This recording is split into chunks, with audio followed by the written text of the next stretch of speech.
Happy Friday evening, folks. It's Brian with BG Model Workshop, and we're doing a shop card shout out to our buddy Bill over at WWK Scale Models and Diecast. Thank you very, very much for doing the card swap with us, Bill. I appreciate that greatly. I really like this card. It's a lot of fun. I'm having a hard time trying to figure out whether these are actual model car builds or are they diecast. You know, either way, it could go either way. He's a good enough builder to trick the eye when it comes to that kind of stuff. So thank you very much for doing the card, Bill. I appreciate that greatly. So what have we been doing in the meantime? In the meantime, we have been working on my cousin Bradley's Mercedes 450 SL, the monogram kit. This is basically a snap together kit, but you do have to glue in two things like the front and rear windshields. That's it. Everything else just kind of snaps into place. So this thing is mostly painting, which happens to be my kryptonite on sometimes. But if you guys remember, this is the car that we shot with the Tamiya pink primer. It actually works really, really well. Munchkin Modeling Man 72 and Mr. Fred Henry, they did not steer us wrong with that suggestion. So kudos to you boys. Thank you for sharing that tip.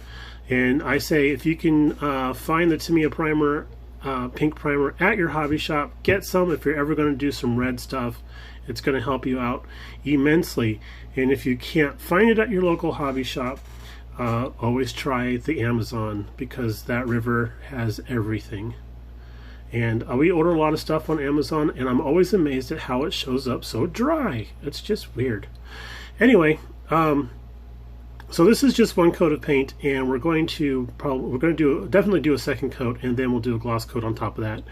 But for right now, it's not looking too bad, and we're just letting it kind of harden up and cure up and everything, which is my excuse for saying I haven't had a chance to get back to it yet. So as Brian speak for, I haven't had time to get back to that yet.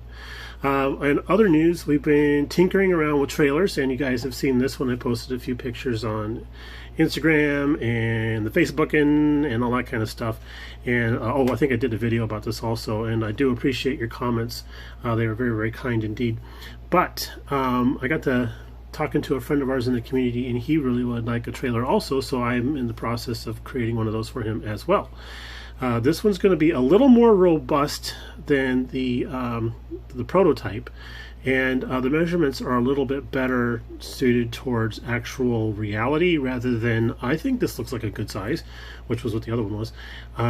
So we're almost done with this. We got to sand down some of our seams here and then fill a couple little gaps, because you know, my razor saw is not the primo thing it should be. But it'll be all ready to go, and we can get this out the door and in the mail on Monday so that he can have that as soon as possible. As a side note, I actually had just used, what do they call these? Spare tire covers. I had a spare tire cover I thought was the right diameter. So I cut that in half and used that as my fenders for this one, and it looks okay. I don't mind it. It's cool. But I wanted something that was going to be more authentic for my friend's build here. So what I did was I got out the diamond plate, cut strips of that, and then this is actually one solid piece. Where's BG at? He hasn't been on camera long enough. He's getting paid pretty well to not be on camera. So this is all one piece right through here, and we just scored the top of it and then bent it around our little piece. We cut out a hexagonal piece and then went back, and it does look like it's got a little bit of a rake to it, and that's because it does. So this would be the tail end of it here, so it's going to hang a little bit, just a little bit lower. So it's, you know, business in the front, party in the back going on there. But we just glued that to half of the hexagonal piece that we created and made ourselves some fenders. So that's pretty sweet. Speaking of tread plate, let's get into that real quick. So in the modeling world, there's we have evergreen styrene, which is I'm a big fan of. That's usually what most hobby shops carry, but their diamond plate it's too large. It's too big of a scale, diamond tread plate or whatever. It's actually almost like something that should be on par with I don't know, G.I. Joe size or something like that, like 12-inch tall dolls or something. But my friend Dale from my model club, he actually put us onto this product here, Plastruct. Now, we all know Plastruct because they do solvents that we all happen to like to use. But these guys have an HO scale, 1/100th scale sheet, and it's diamond plate. And let's, oh, I have a sheet outside, cut out here so we can, so this has, oh, sorry about that. That's my LED lights giving us some problems there. So let's go, there we go. Yeah, sorry about that. I'm sorry if I gave anybody a migraine or made anybody ill. So this has a much more accurately sized tread plate design to it. So I had used that on the front of our test trailer, and I think that looks much better. So that's what I used to make not only the fenders for our friend's build, but I kind of screwed around a little bit and did this nice little flatbeddy here. And so it's got the diamond plate all over it, and I made the fenders and everything too. So because I was doing a different style of fender, these were actually the first ones I made, and it worked. The idea and pattern worked well enough. I went ahead and carried it through to the one that we're sending to our friend. So the reason why we did this little flatbed here is because we got this cute little motorbike that we're going to be hauling around on that. I think it's going to fit just fine.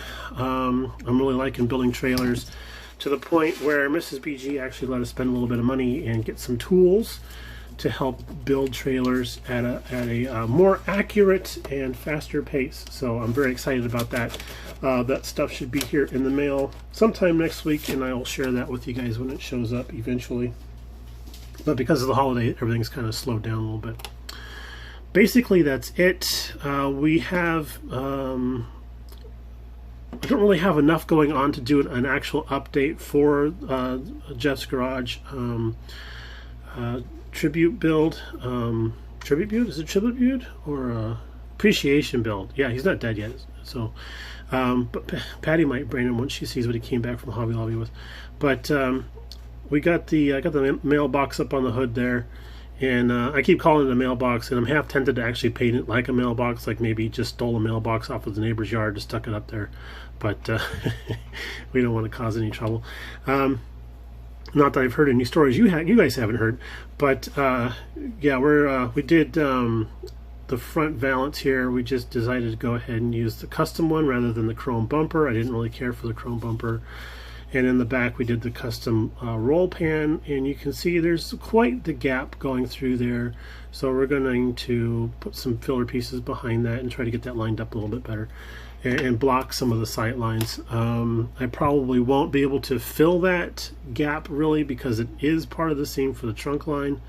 So we'll put a filler piece behind there, just paint it black, and off we go. It's good enough for Jeff. All right, boys and girls, that's pretty much all the fun we've been having here. Everybody have a great weekend. I hope everybody survived the 4th of July with their hearing intact and all of their digits, and both upper, lower, and someplace in the center as well. And then we'll talk to you a little bit later on next week. All right, guys, take it easy. Have a great weekend. Bye now.